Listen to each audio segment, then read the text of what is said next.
If you're collecting Social Security or SSI benefits, what I'm about to share could directly impact your next payment. Before you click away, do me a quick favor. Hit that subscribe button right now. It takes just 1 second, and it helps us bring you these critical updates every single day. Seriously, just tap it. I'll wait. Okay, thank you. Now let's get into the news that could change everything for hundreds of thousands of Americans. Welcome back to the channel. Today we're covering your June 2025 Social Security payment schedule. But honestly, the dates are just the beginning. There's a massive proposal brewing at the Social Security Administration that could strip benefits from nearly 400,000 disabled adults and low-income seniors. Major news outlets like ProPublica and NJ.com are sounding the alarm, and if you receive SSI or know someone who does, you need to understand what's happening right now. We're going to break down the payment calendar first, then dive deep into this proposed rule change, what it means for you, and most importantly, what you can do about it. Let's get started. First, let's get those June payment dates on your calendar. If you're budgeting around Social Security, timing is everything, so here's exactly when you can expect your money. June 1st is the payment date for all Supplemental Security Income recipients. That's SSI. Mark that down. June 3rd applies to two groups. First, if you receive both SSI and Social Security benefits, and second, if you started receiving Social Security before May 1997.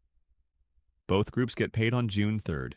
Everyone else follows the standard Wednesday schedule based on your birth date. June 10th, if your birthday falls between the 1st and 10th of any month. June 17th, if your birthday falls between the 11th and 20th. And June 24th, if your birthday is between the 21st and 31st. These dates come directly from the Social Security Administration's official calendar. Now, they do ask that if your payment doesn't arrive as expected, you wait 3 full business days before contacting them.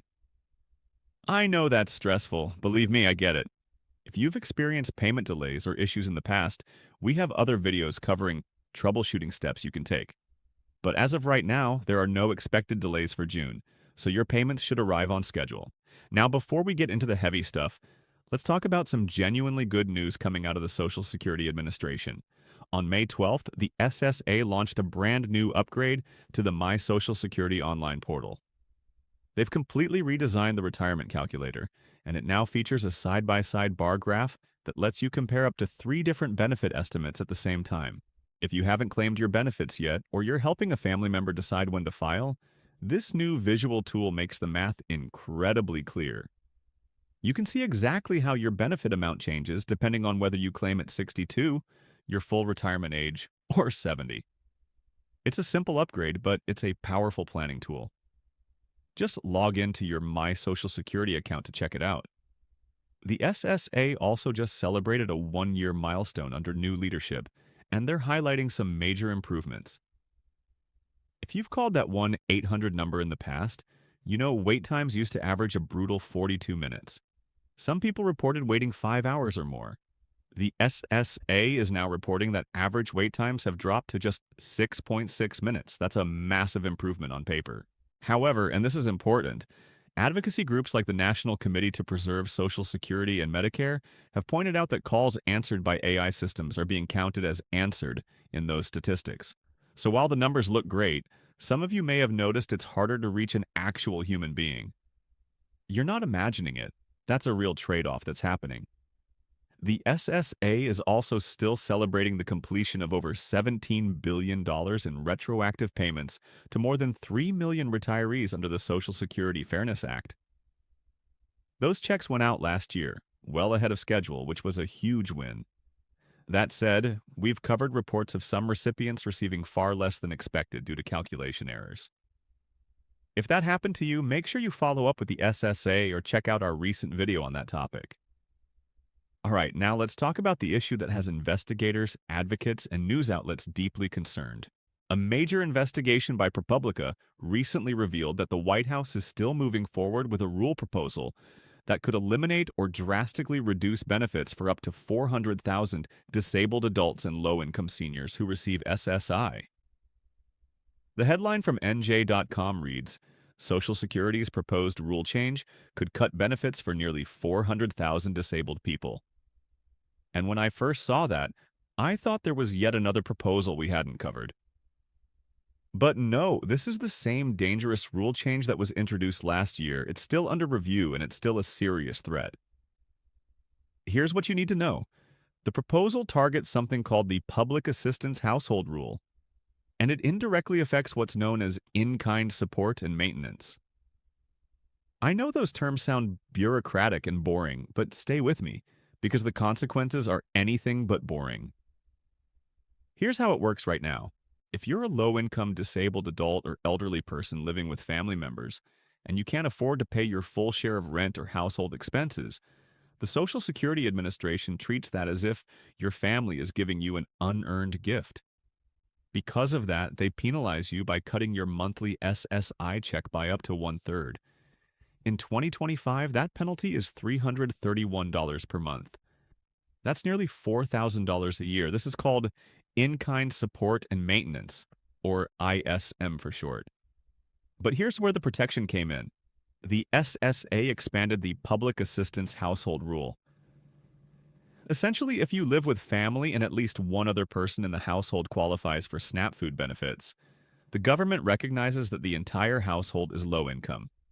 Because everyone is clearly struggling, the SSA stops tracking in-kind support and maintenance. You get your full SSI check, no penalty, no endless paperwork. This protection has helped 400,000 people avoid those brutal cuts. Now here's the problem. This new proposal wants to eliminate that protection entirely. If this rule goes into effect, it won't matter that your family qualifies for SNAP. The Social Security Administration will go right back to treating you as if you have a wealthy benefactor. They'll calculate the cash value of your bedroom every single month, and if you can't prove you're paying fair market rent, your check gets slashed by up to $331. On top of that, you could be buried in monthly paperwork, tracking bills, bank statements, pay stubs, rent receipts, all to justify your living arrangement. Let's be clear about who this affects. We're talking about adult children with Down syndrome, severe autism, or other disabilities. We're talking about elderly parents living with their adult kids because they can't afford to live alone. These are some of the most vulnerable people in the country. And here's the part that really gets me. This rule change doesn't even make fiscal sense. ProPublica's investigation found that the SSI program distributes only 5% of all Social Security benefits, but it accounts for nearly 35% of the SSA's administrative budget. In other words, it costs way more to manage SSI than it should, proportionally speaking. Why? Because staffers have to spend endless hours tracking microscopic changes to beneficiaries' living situations, family income, household assets, and more. It's bureaucratic overload. And get this. In one case highlighted by ProPublica, cutting a person's benefits would save taxpayers about $11 per day.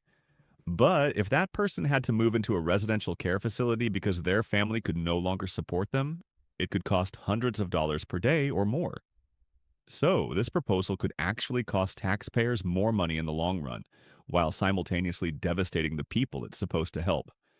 Now, here's the silver lining. Nothing has changed yet. This is still a draft proposal. It's under review, and before it can go into effect, it has to go through a public comment period. That means you, yes, you, have the opportunity to make your voice heard. Here's what you need to do. First, stay informed. Make sure you're subscribed to this channel so you get updates the moment anything changes. Second, when the public comment period opens, submit a comment. Tell the SSA how this rule would affect you or your loved ones. Personal stories have real impact. Third, share this information. If you know anyone who receives SSI, especially people living with family members, make sure they understand what's at stake. According to ProPublica, it could still be a year or more before this rule moves forward, but we'll be watching closely. The moment that comment period opens, we'll let you know exactly how to participate. All right, let's recap. June Social Security payments start June 1st for SSI recipients, with additional payments on June 3rd, 10th, 17th, and 24th, depending on your situation and birth date. The SSA has made real improvements. Better online tools, faster phone service, and billions in retroactive payments. But there are serious concerns about a proposed rule that could cut benefits for 400,000 people, and we need to stay vigilant. If you found this video helpful, please hit that like button, share it with anyone who needs to see it, and make sure you're subscribed with notifications turned on. We'll be back tomorrow with more updates, tips, and ways to protect the benefits you've earned. Thanks for watching, and I'll see you in the next one.